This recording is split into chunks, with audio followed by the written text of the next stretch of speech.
views and opinions expressed in this program are those of the participants and do not necessarily reflect the views of BronxNet or the program underwriters. Hi, and welcome to Open BXRX Tuesday on BronxNet, a weekly program providing you the latest information, resources, services, and community efforts taking place locally here in the Bronx and virtually. I'm your new host, Kibin, and today is Tuesday, September 28th. The Open Tuesday team would like to thank Sanji Lopez for all of her work on the show in the past 2 years. Coming up, Texas law banning abortion after 6 weeks now sparks nationwide conversation on reproductive rights and the decriminalization of abortion. Are more women throughout the country in danger of losing their reproductive freedom? Then, a deeper look into the darker side of social media and the impact it has on mental health. Are teens more at risk? After that, we'll learn about the effects of prostate cancer in men. A Montefiore expert joins us for an in-depth discussion about the disparities found in research. Could men in the Bronx be more susceptible to this disease? And former Assembly member Victor Pichardo speaks on his journey serving the Bronx and the new path he's on aimed to protect Bronx health. Will the former Assembly member use his background in politics to change the landscape of health in the Bronx? So please stick around. Open BXRX Tuesday starts now.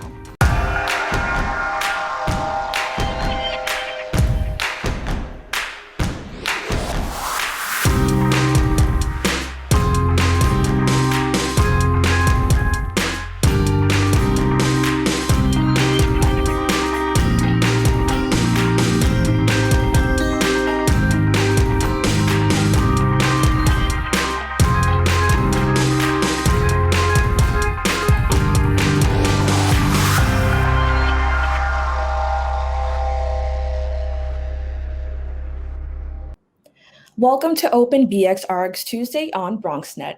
I'm your host, Kibin, and I'd like to invite you to get social with us at BronxNet TV on Instagram and Twitter, and BronxNet Community Television on Facebook.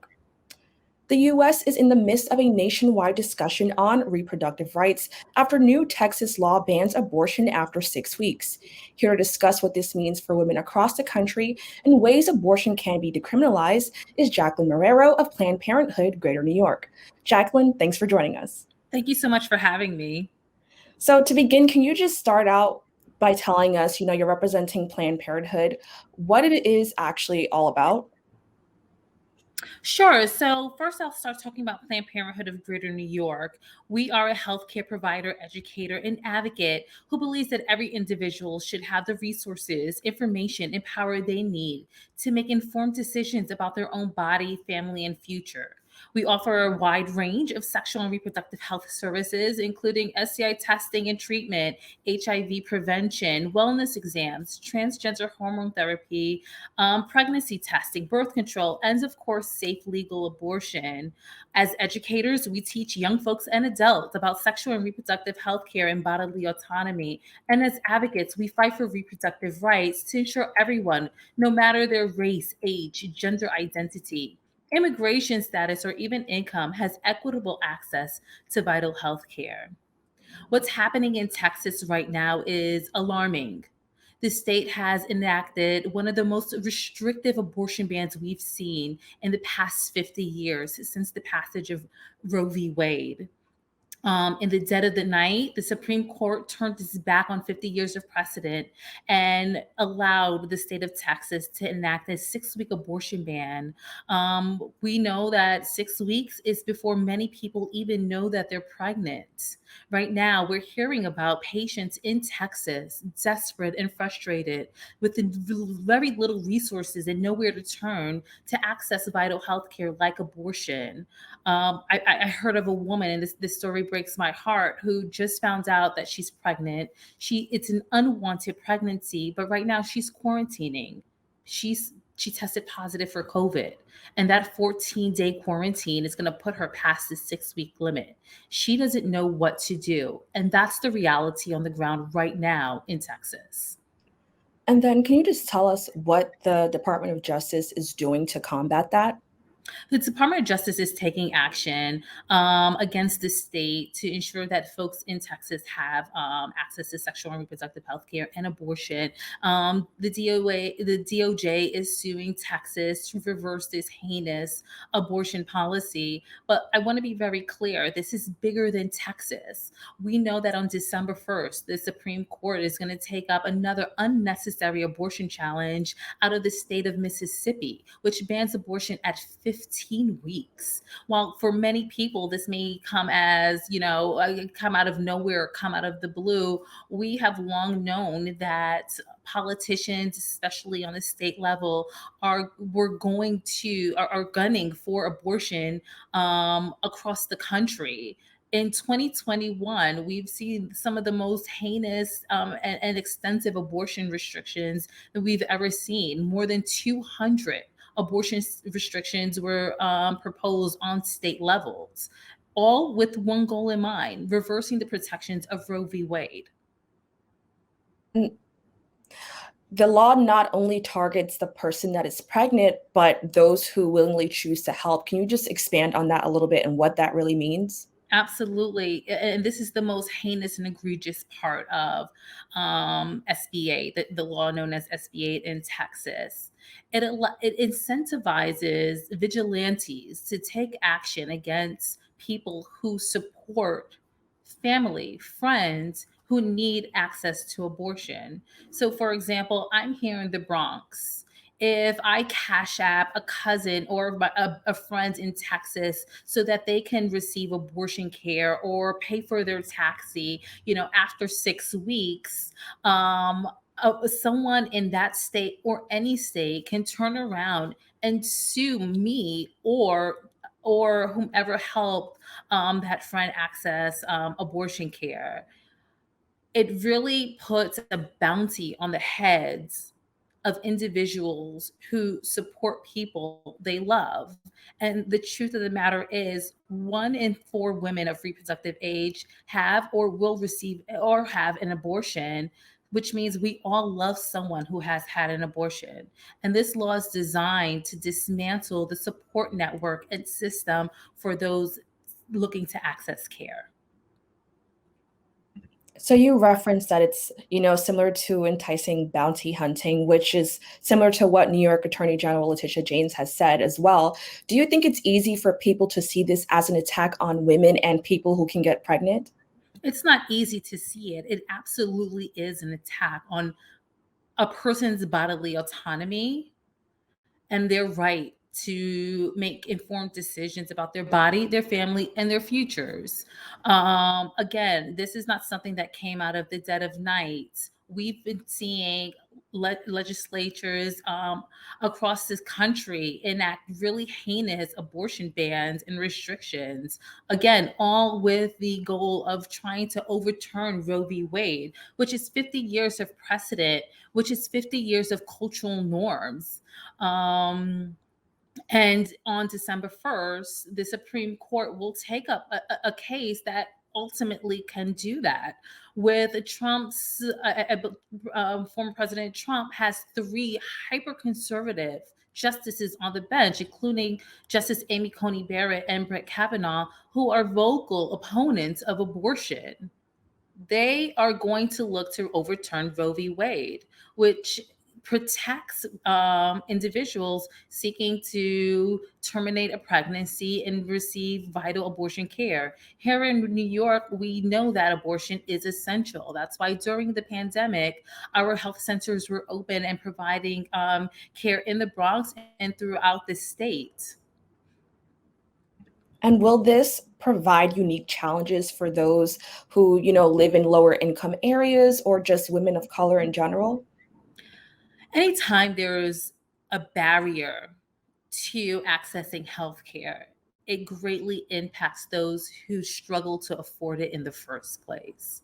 This will absolutely hurt families with low incomes, communities of color who have historically and still face inequitable access to healthcare, immigrants who, we're talking about Texas, we know for a fact that there are people from Mexico who migrated from Mexico to Texas just to receive abortion care.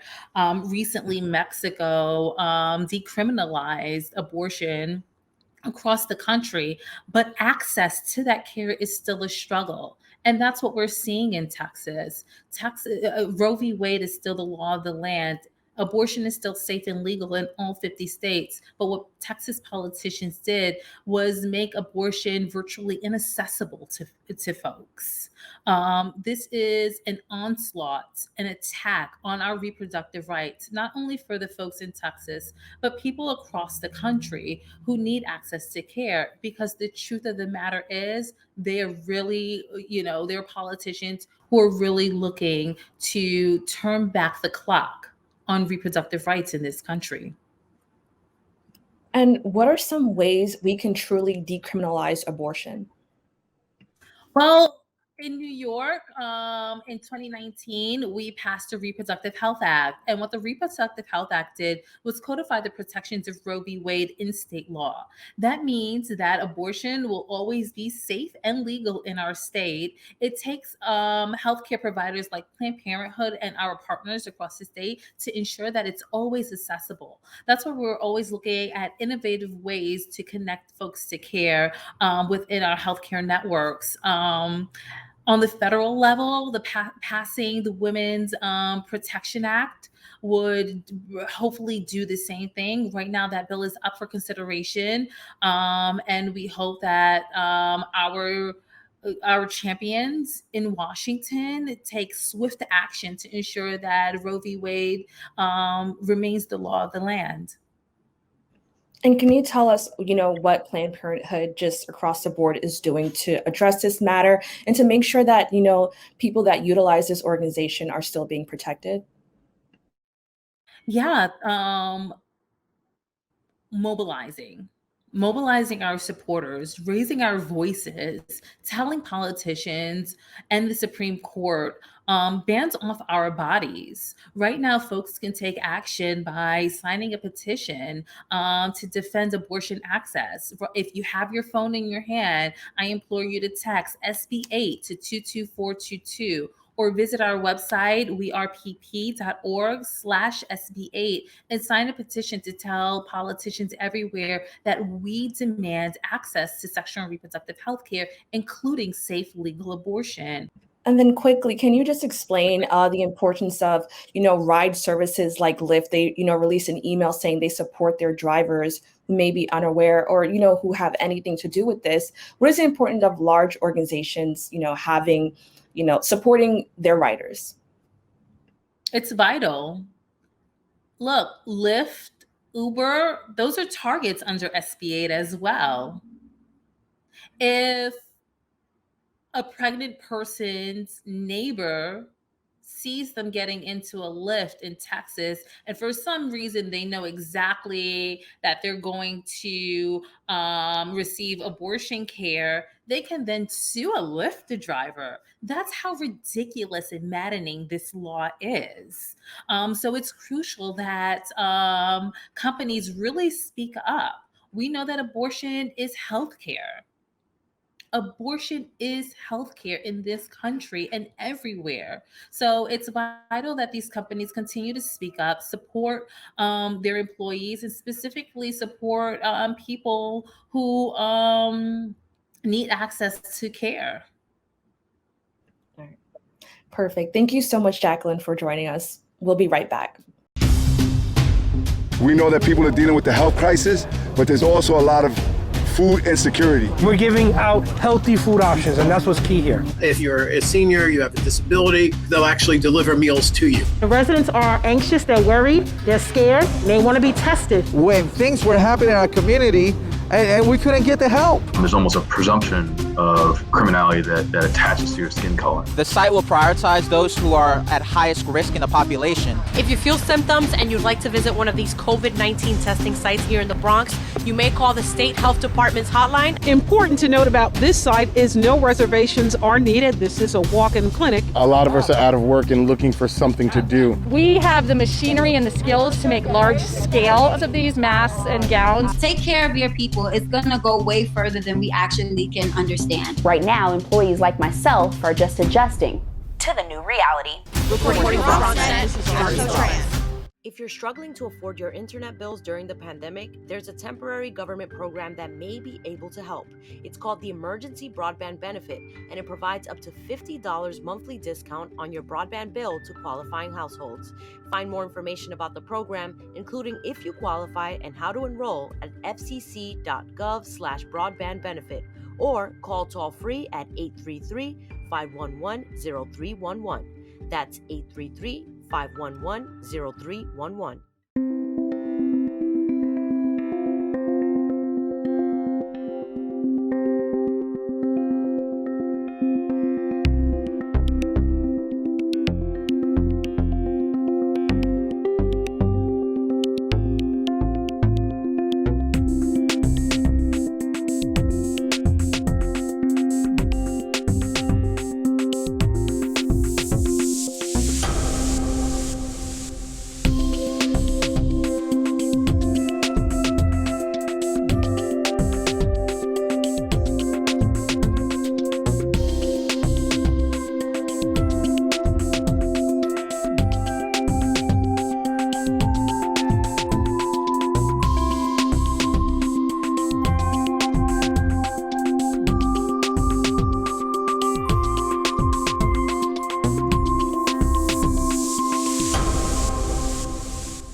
Welcome back.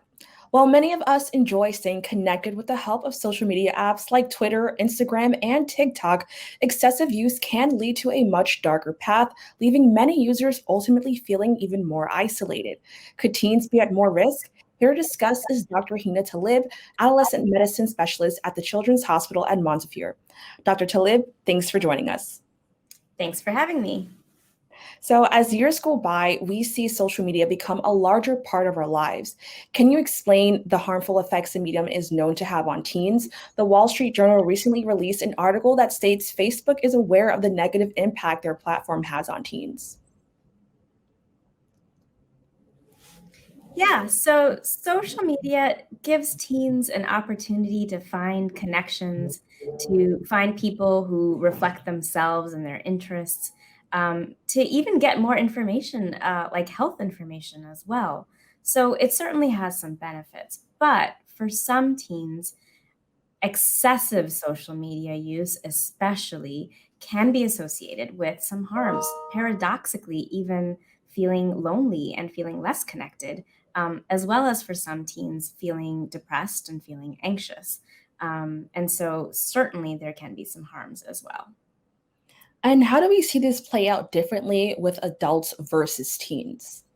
So teenagers are in a very sensitive developmental phase, especially our early teenagers, like our middle schoolers. They kind of naturally go through a period where they feel self-critical, and they may have low self-esteem. And part of this is because their bodies are changing and maybe in different ways than their friends around them. And there's a bit of comparison that happens when these sort of major changes are happening. And so when you overlap kind of this natural, developmental, actually normal part of feeling a little more sensitive about yourself with social media, it is sort of it can be a recipe for potential extra harm. And why do you think teenage girls are being most notably harmed from the effect of social media? Right. So, I think that we know that teenage girls spend 2 or more hours a day interacting with social media. And we know that teens as young as age 11 are starting to use social media. And so, with girls especially, unfortunately, there are a lot of negative influences on social media that cater to, to diet culture and to sort of changing the way you look, changing your features, like filters do this. And teens also, like we were talking before, they compare each other. And so social comparison in real life is hard enough. Social comparison on an app or a platform that is very photographic, it can be extra hard for sure. And for these reasons, for teen girls especially, we have, well, it's been reported by the platform itself that it can be especially tricky for them to navigate. Do you think these apps are responsible at all, or is it more a societal issue? I think we are all responsible. The American Academy of Pediatrics says that we all have to work together. So this means pediatricians, schools, families, communities. We all have to work together to help our teens develop a sense of digital well-being, and to feel protected. And so this is a tall order. Certainly the platforms have accountability, and hopefully all of the media attention of late will help propel some of that accountability. But I do think that there's a role for all of us to kind of step in, talk about digital well-being. What does that mean? What does it mean to have boundaries? What does it mean to be a user? What a weird word that is for somebody who interacts with social media. Why do we use that word, and what does it mean? So let's talk screen time. Are there any tips you can give parents to manage their teen screen time? Yes. So I would love to offer some tips here. I think that the most important one is that we really need to take stock of our own use as parents. Teens are really good at calling out BS or calling out hypocrites. So we really need to model behavior ourselves, and the way we can do that is to limit our own use, cut it out before bedtime, and help create spaces in our lives where we put our phone down. So if we are able to do this, I think we would be able to help our teens to do this. So that's number one. Number two, I think it's so, if you can delay when your teen starts using social media, so this is kind of prevention before they get into it. If you can wait until 13 or so, we have found that is actually really helpful. In reality, it's really hard to do unless you're with a group of other parents or community members who all also agree to do it. Because when a couple teens start, then it becomes really hard for the others not to want it, for fear of missing out, which is very real when it comes to social media. So we have to, so say you're already there, your teen is already on social media, we can still have conversations. And this is a perfect time this is a great sort of opener into having this conversation because it's in the news. So seize this opportunity to ask, hey, have you heard about the news related to Instagram and mental effects on kids? What do you think about that? And so you can have these conversations about how these platforms may or may not be in our best interest. I think teaching our teens to have healthy boundaries, you can say, just like it's important to have healthy boundaries with people in our lives, it's helpful to have boundaries with tech in our lives. We want to be using these platforms. We don't want them to be using us. And so teaching teens about the privacy, whatever you sort of are agreeing to when you're using these apps, teaching them to be critical, be very critical of what you're seeing. Is it bias? Is it just fake? Is it not reality? Are they trying to sell you something? So if we can help, for ourselves and for our teens, kind of like teach them to be very critical of these apps, that I think can go a long way for sure. And, finally, some of these apps actually have some tools that can be helpful, like the time setters. I have found that I feel like I spend too much time on social media for sure. And I love using those the time limits. It gives you an alert when your time is up, and it reminds you, it sort of like wakes you up a little bit. It's like a mindful moment to, hey, you reached your limit. Maybe you should think about doing something else. And I think that it also shares how long you've been on the app. And I have found that teens, they're shocked to learn how long they've actually been on an app per day. TikTok also rolled out some features to help teens. The new feature will direct users to support, such as crisis text line if they search for the term suicide, well-being guides for those struggling with eating disorders. With the TikTok being popular among teens, is this a step in the right direction? I commend any platform that makes it easier to access or amplifies, authoritative, really informed resources that can reach adolescents. TikTok has a lot of power. A lot of our adolescents are there. There are a lot of pediatricians and OBGYNs who do amazing work who are there.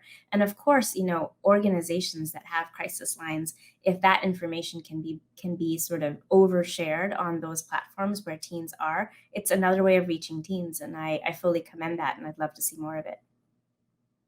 So we mentioned, like how you view your body and things like that. And, social media has positively changed the lives of everyday people.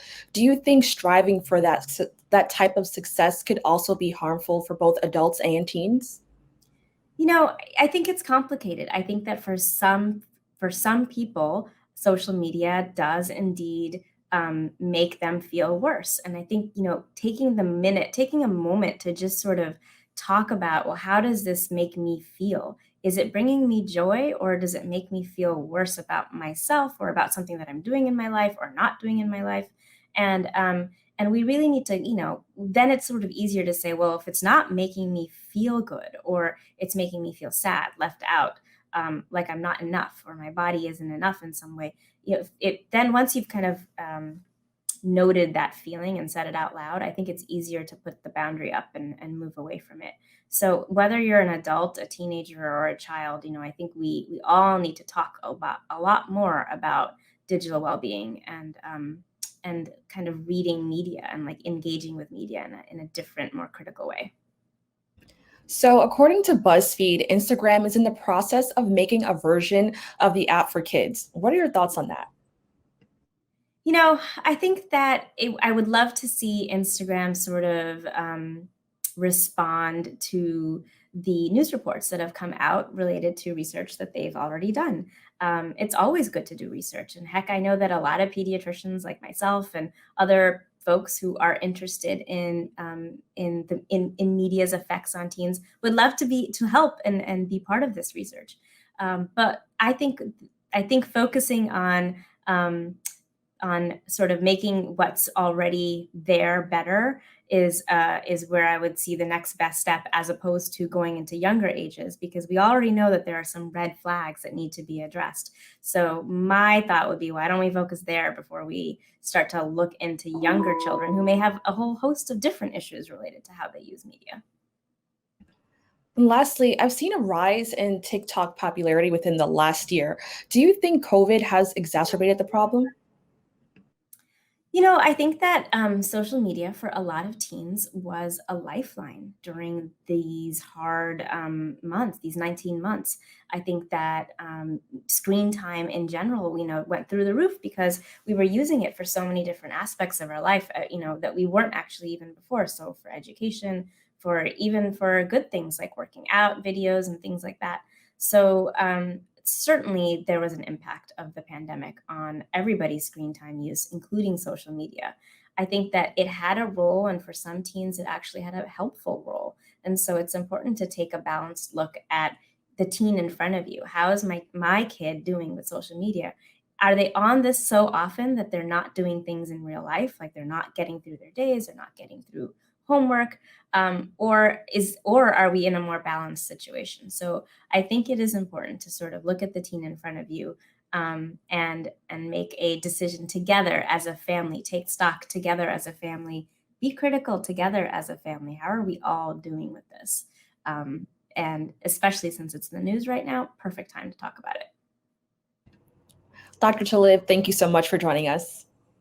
You're so welcome. We'll be right back with more Open BXRX Tuesday.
Welcome back. September marks Prostate Cancer Awareness Month. Here to discuss the effects of the deadly disease is Dr. Kara Watts, Associate Professor in the Department of Urology at Montefiore Health System and Albert Einstein College of Medicine. Dr. Watts, thank you for joining us. Thank you so much, Kibin. It's a pleasure to be here today. So it is clear to most individuals how life-threatening cancer can be, with prostate cancer being one of the most common cancers for men. According to your research, 1 in 9 men will be diagnosed with prostate cancer in their lifetime.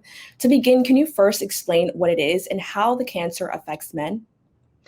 Absolutely. So you are correct in that prostate cancer does affect about 1 in 9 men. And the word cancer is very scary to a lot of people, but it is important to know that although it's incredibly common, it is not one of the common cancers that kills men. So prostate cancer develops in the prostate, which is a very small gland that sits just below the bladder in the urethra, which is the channel that you pee through.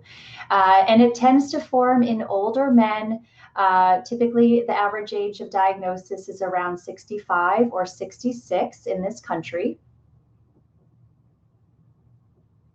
Perfect. So I understand for Black men, this can be a greater issue. In the Bronx, Black men seem to have a greater mortality risk of prostate cancer compared to their white counterparts. Why do you think we see these patterns within the Black community? So this is actually a really important point. So we do know from a lot of studies that prostate cancer is more aggressive, or it can be more aggressive in Black men compared to white men. And in addition, Black men on average are diagnosed at a slightly higher stage or grade of prostate cancer, meaning when Black men are diagnosed, there's a higher chance that it may be spread outside of the prostate as opposed to still contained within the prostate.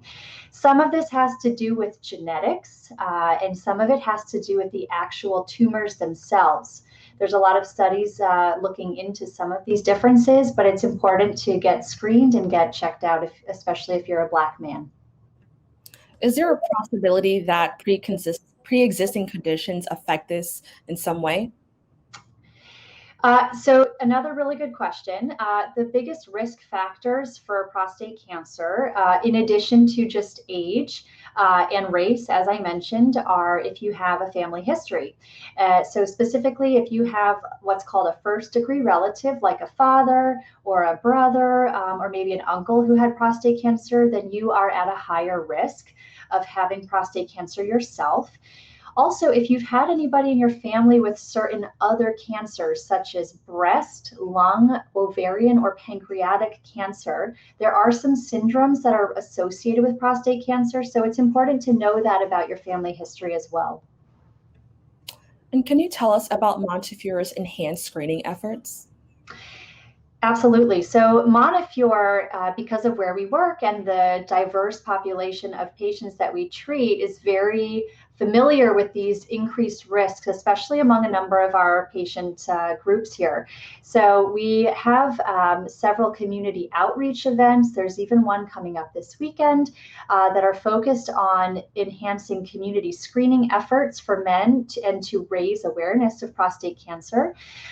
We also have additional tools at our fingertips within the Department of Urology to help screen and increase the sort of men's risk stratification. So whereas medical doctors may check a man's prostate by a physical exam, such as putting a finger in the bottom to examine the prostate, or maybe having a blood test called a PSA blood test checked, we in the urology department also do additional tests such as MRI scans. It's a type of an X-ray scan of the prostate, or we may do other special blood tests to increase look at the risk that each man has for prostate cancer. And I understand that several men underwent a fusion-guided biopsy at Montefiore. Can you just explain what that actually means and how does it help your studies? So yeah, that's a really great question. So fusion biopsy is kind of a fancy name for a specialized type of prostate biopsy. So we can only find prostate biopsy or tell someone they have we can only find prostate cancer if we do a biopsy of the prostate. So the typical prostate biopsy is a little bit intimidating and maybe a little scary sounding to men. It's something we do mostly in the office, where we put an ultrasound instrument in the bottom to see the prostate, and then we take little tiny samples of it, which get reviewed by the pathologist. So they look at the actual tissue under the microscope and say if there's cancer there or not. When we talk about fusion biopsy, what we actually do is we have a special machine that's new within the last maybe 7 to 8 years, and it's new to Montefiore in the last 5 years, where we actually guide our biopsy based on a man's MRI or sort of X-ray scan of the prostate. So if you as a male have any areas on your MRI that look worrisome or suspicious for prostate cancer, we will use this machine to guide our biopsy and directly sample those areas in your prostate. And it helps us have a better way to diagnose and find your prostate cancer, but also to counsel you about your risks even before the biopsy as well. Now, I understand, for breast cancer, at an early age, you're told these are some signs that you can look for. What are the signs for prostate cancer, and when should men begin looking for them? So that's a really great question. And part of the tricky thing with prostate cancer is it doesn't often cause a lot of symptoms. So some men might have, some urinary symptoms bothering them, like frequency going more often or feeling like they have to run to the bathroom. Maybe, although rarely, they may see some blood in the urine when they pee. But most of the time, prostate cancer really doesn't cause symptoms unless it's really advanced, meaning like a higher stage of disease or even spread. So it's even more important that men or their loved ones or partners or sort of family members just know that this is there and it's what their risks are, and ask about being screened, because you're not necessarily going to have any symptoms to know that that's what's going on. And is there a specific age that these men should be getting screened? So that is another really good question, because depending on who you ask and what guidelines you look at, the answer is a little bit different. So I go sort of in our practice here based on our urology recommendations, based on our national guidelines. So for men who are 50 and above, we typically open up the conversation to getting screened for prostate cancer. However, if you are in that category of men at a higher risk, so again, that would be if you are Black, if you are have a family member who had prostate cancer, or if you have a family member who had one of those other cancers I mentioned, such as lung, ovarian, colorectal, or pancreatic, then we typically recommend considering starting screening even at age 45. And this is worth a discussion with your healthcare provider, because it's important to be informed ahead of time and make that decision together. So I was just going to mention that since Black men are more susceptible towards getting the cancer, you just mentioned they can start a little bit earlier. Is there anything else that they can do to help protect themselves? So I think, there are some data out there showing some protective effects against prostate and inflammation in the prostate, which can, in small circumstances, lead to prostate cancer. So some of the behavioral things are to keep your weight at a sort of normal level. So lower fat diets, avoiding being overweight or obese, staying physically active. There's a little bit of data that green tea can be protective. And avoiding a lot of like animal meats or proteins can also have a small protective effect as well. Now, I also understand that this can be a very overwhelming situation, and it can sometimes be a little scary to kind of take that first step. Do you have any advice, just encouraging people to kind of take charge of their health despite, the scary outcome that could happen? Yeah, it's a really great question. I think that the best advice I can give you is that you as the patient are your best advocate for yourself. So having knowledge is power. So now if you have the knowledge that prostate cancer is a possibility, and here are the risk factors. You are your best advocate to just go and ask to get screened. And most of the time it just starts with a simple blood test. It can be done with your regular routine blood screening. It's not anything extra. It's sort of not terribly uncomfortable for most people. And most men don't have prostate cancer. So, it's sort of peace of mind to find out if your numbers are normal. But if they're not, then you have a great team here at Montefiore, or, maybe with a network with your primary care provider that will definitely be there to help you, guide you through it. And there's a lot of prostate cancers we find that we don't even treat. They're low risk prostate cancers. So I think a lot of men have fear of what they may have to get for treatment if they're found to have prostate cancer. But we don't even treat all prostate cancers. We monitor some of them, but it's still important to know about them. So you won't know unless you get checked out. And what services does Montefiore have to help, and how can people get in touch? So we have our primary care physician network that is certainly sort of the first line of defense in terms of advocating and making blood tests and PSA screening available for men. We also have our Department of Urology. We have a number of us who see men for this condition to screen, diagnose, and treat. We have very skilled surgeons if that is necessary.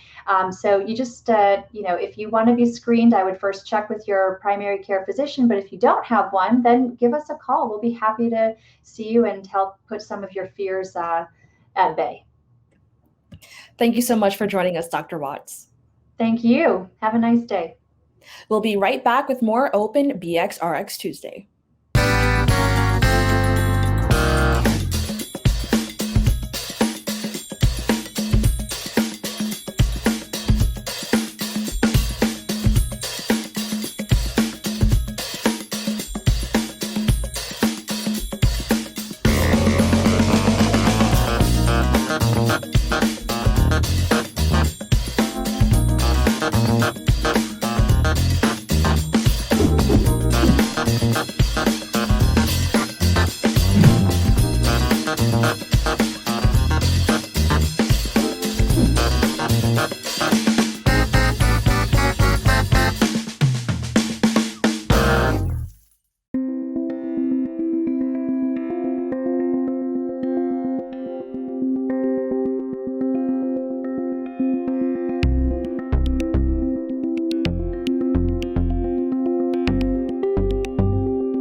Welcome back.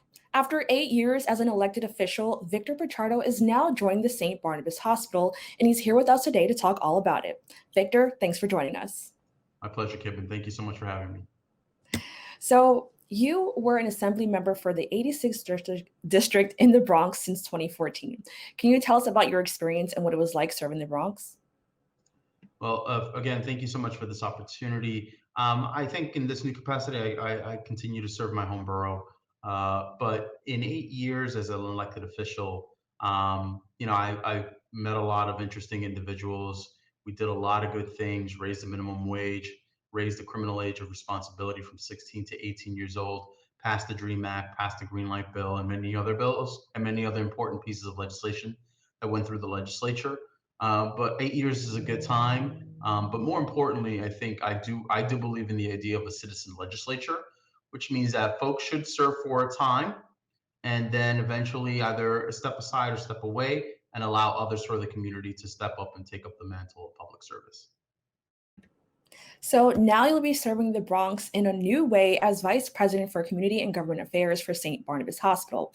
Why did you decide to make this move? A couple things. I think that 8 years is a good time to serve in any elected official capacity. That's just my own personal preference. Secondly, this was a great opportunity. I think St. Barnabas is in a really good position to not only continue to be an anchor institution here in the borough, but to continue to be an example for other healthcare institutions across the state and across this country. And just to be part of this dynamic, incredibly interesting, and very important institution, I could not turn down this opportunity. But more importantly, I know that many of my colleagues who continue to serve here in the borough, whether it's the speaker, Carl Hasty, whether it's the chair of the Democratic Party, Jamal Bailey, and many of my colleagues in the New York State Assembly, they will continue to do the important work that needs to get done, not only for many of our constituents and Bronxites, but also for many New Yorkers across the state, in order for the work that needs to happen and continues to happen.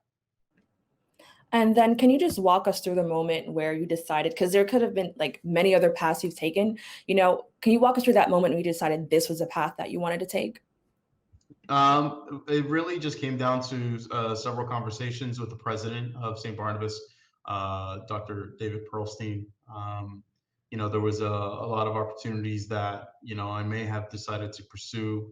But one of the things that I really wanted to do is when I decided to leave public service and public office was that I wanted to continue to serve in some capacity. And working here at St. Barnabas allows me to do that in a different capacity, obviously, but more importantly, to continue to improve the healthcare outcomes here in the Bronx, provide services and resources to Bronxites across the borough. But more importantly, just continue to have that mantle of service, which is incredibly important to me. But then also, really, it was just the idea that, public service is a personal sacrifice, but also it's a sacrifice in terms of spending time with your family. I have 2 young girls. One's 9 years old. One just turned a year old a week ago. And I know what the sacrifice it is to spend time away and not be around your kids for a long time. And I decided that for me, it was very important to spend more time with my kids and with my wife and my family and be able to have the opportunity to serve. And again, St. Barnabas provided me that perfect opportunity to do both. So when you did serve as Assembly member, Senator Jamal T. Bailey credited you for your help leading the Bronx through the darkest days of the pandemic. How does it feel to continue to be recognized by your colleagues? Look, I consider Senator Bailey and Chairman Bailey a friend, a personal friend. I consider Speaker Carl Hasty a personal friend. And it's very kind and nice of them to say such nice words about me. But the most important thing was that I valued the work and working with these incredibly important individuals and dynamic individuals, because we all consider the Bronx home. This is where we grew up. This is an important part of our hearts. And the important thing is making sure that the work continues. And just to be recognized by my colleagues in that manner, I appreciate it personally. And I know that whoever replaces me in the New York State Legislature understands that the work needs to continue to happen, and that their focus is on this community and on this borough and on the state. So, the Bronx is known to struggle when it comes to health, oftentimes coming in last for health outcomes. And we had a very challenging year with COVID. Why do you think that is? And did that at all influence your decision to join SBH? In part, I think that, there's the old stigma of the Bronx being sort of 62 out of 62. And I know that my former colleague, Bronx Borough President Ruben Diaz Jr., really fought to beat back that stigma with the hashtag Not62 campaign. And I know St. Barnabas, in my former capacity as a New York State Assembly member, really worked with the borough president and many of my former colleagues in the legislature and in the city council to beat that back. But I think it's really just a lot of things that were exacerbated during the COVID pandemic that really laid to bear the health disparities that exist here in the borough. Again, from unstable housing and unemployment opportunities, lack of access to healthcare in terms of health insurance, and just making sure that the resources that are needed are made available, and working with state partners and federal partners and our local partners here in the borough, I think we'll be able to continue to improve that. But a lot of work needs to be done, and I know that many of my former colleagues are committed to make sure that that happens. And in what ways do you feel your time as an assembly member will prepare you for this new role?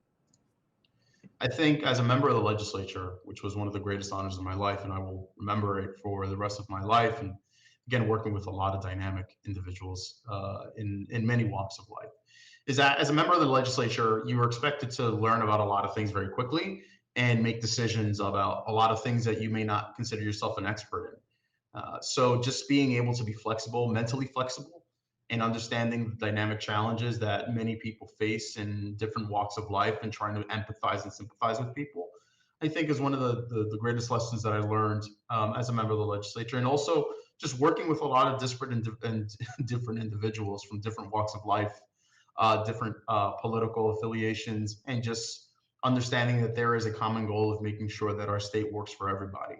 So I bring a lot of that experience as a former member of the legislature here in St. Barnabas, but more importantly, just working with this dynamic and important institution. It's going to be an honor to serve in this capacity, and I look forward to having my imprint, but more importantly, working with a lot of dedicated individuals from St. Barnabas and a lot of healthcare heroes that served during the pandemic in my new capacity now. As you leave the world of politics, can you just express your thoughts on the state of the government?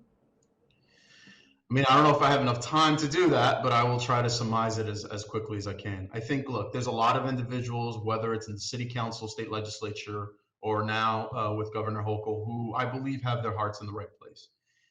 We are flawed, we are human, we make mistakes, but we try to do what we can with the information that we find in front of us. And we tried again to serve the best interests of New Yorkers across the state, whether it's here in the Bronx or in Buffalo or in Ronkonkoma or anywhere in between.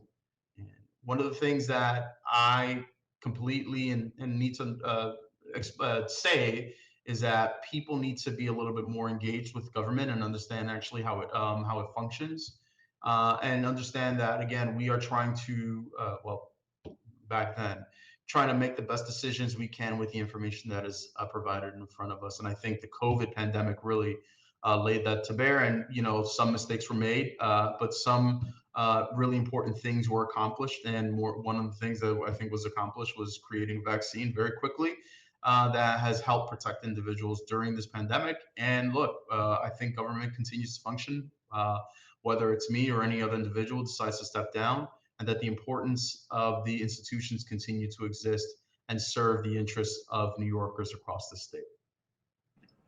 And lastly, you're joining SBH at a time where one of their goals is to expand their mark in the East Tremont section of the Bronx with the SBH Health and Wellness Center. Can you tell us about that and what Bronxites can expect? I think people need to understand that St. Barnabas Hospital is a world-class institution in providing healthcare. And it's right here in the heart of Community Ward 6 in the 4A precinct.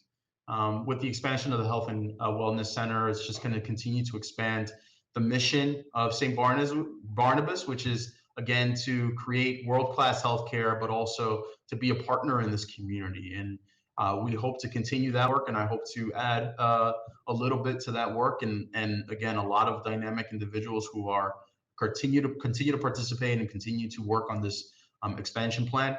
But more importantly, is we wanted to make sure that folks understand that we are here, that we are a provider, we are a service, and we are a partner in this community. And I think, especially during the COVID pandemic, people really understood and saw how hard, as from everyday individuals from this community who work here at St. Barnabas really care about this community, and we want to continue to expand our services and continue to serve the borough that we call home and the borough that we love. And lastly, with your former position as an assembly member and now with your new role, is there anything you still desire to change? I think one of the most important things is to maintain that level of dynamics and the ability to change. Like my time in office, I will remember it fondly and forever. It was a lot of hard work. There was a lot of sacrifice, both personal and professional. And I look forward to this new chapter in my life professionally and given the ability to serve. All I just really want to do is, to be honest, it's not necessarily about changing and destroying things, but rather continue to serve and continue to help people. And I think I will be able to do this in this capacity. But more importantly, I think that giving new individuals an opportunity to serve in the legislature brings in new ideas, brings in some changes that may or may not be, that may be necessary. But more importantly, give people the opportunity to understand that this government functions for them and by them, and that we need input by everybody. And giving the opportunity for folks to serve in different capacities, I think, is incredibly important and incredibly necessary. Victor, thank you so much for joining us. It is my pleasure. Thank you so much. That's all for our show today. Thanks for tuning in. I'm Kibin, Alleyne, wishing you and yours safety and wellness now and always. See you next time.